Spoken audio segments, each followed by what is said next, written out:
growing up, everyone around me was obsessed with legacy. No one wanted to be that person that just disappeared, that no longer mattered, that turned to dust once turned around. And I don't know, that never really resonated with me. I do want to do things that are important. I do want to do things that are impactful and change people's lives. But I remember in the household that I grew up with, legacy was a common topic. Your children, your business, the things you do that people remember you by.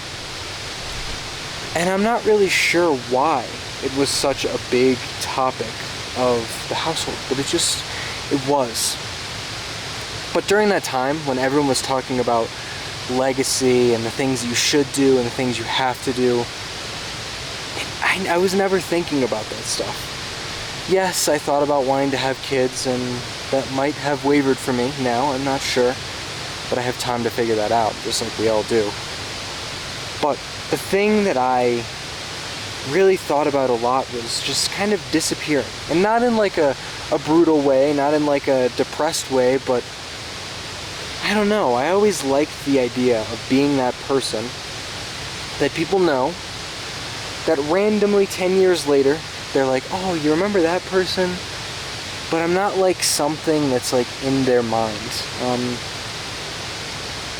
And I've always liked that. And I want to be clear, I don't want to be forgotten by my friends. I don't want to be forgotten by my partners. I don't want to be forgotten by you guys, at least while you're alive. But if it does happen, I'm very comfortable with that. I don't need everyone to remember me. So when, after a very long life, when I do eventually pass away, I feel more comfortable, and I feel like it's something that we all are afraid of, but I feel more comfortable becoming a drop in the river or a grain of sand on the beach. I'm okay with that. I'm happy with that. And I also think, in a weird way, one day someone will come, like, walk over my grain of sand, if that's what you want to call it, and they won't even realize the amazing life that I got to live. That's mine. It's not going to be, most likely, in history books. It's not going to be anywhere else except up here. And out there in the world, just kind of floating around, my energy, my soul, whatever it is. And I really like that. And I like the idea of walking around through life and just kind of looking and seeing all the memories that were most likely forgotten, where I am now, where I was, where I will be.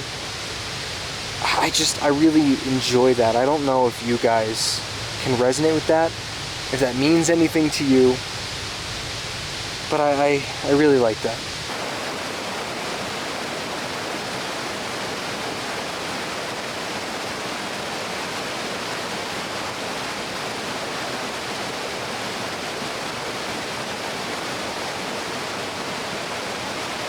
So I think that's a big reason why I decided to move to Peru. There's a multitude of reasons, and really good ones, but I definitely know that played a factor, because while everyone else was dreaming of settling down and finding their place to live and marrying someone, I was dreaming, even in high school, of getting in a van, getting on a plane, and just going and exploring and finding.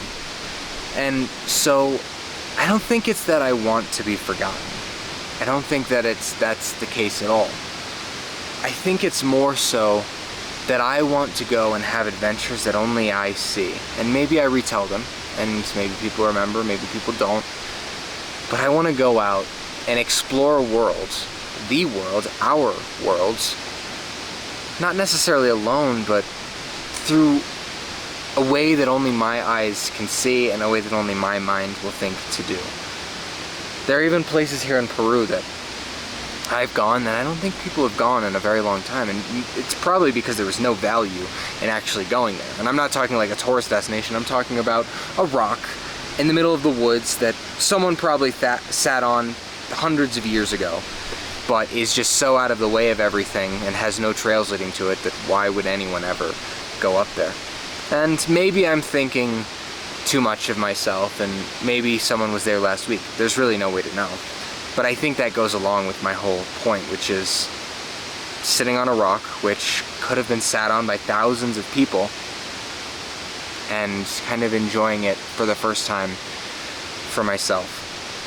And the reason why this thought process really came up for me is because, for those of you that don't know, I practice Nordic, people call it heathenry, people call it paganism, there's a lot of names for it, but essentially I've read a bunch of information, read the Poetic Edda, and basically the version of the Bible for the Norse gods, Loki, Odin, Thor, Freya, Frigga, all of them.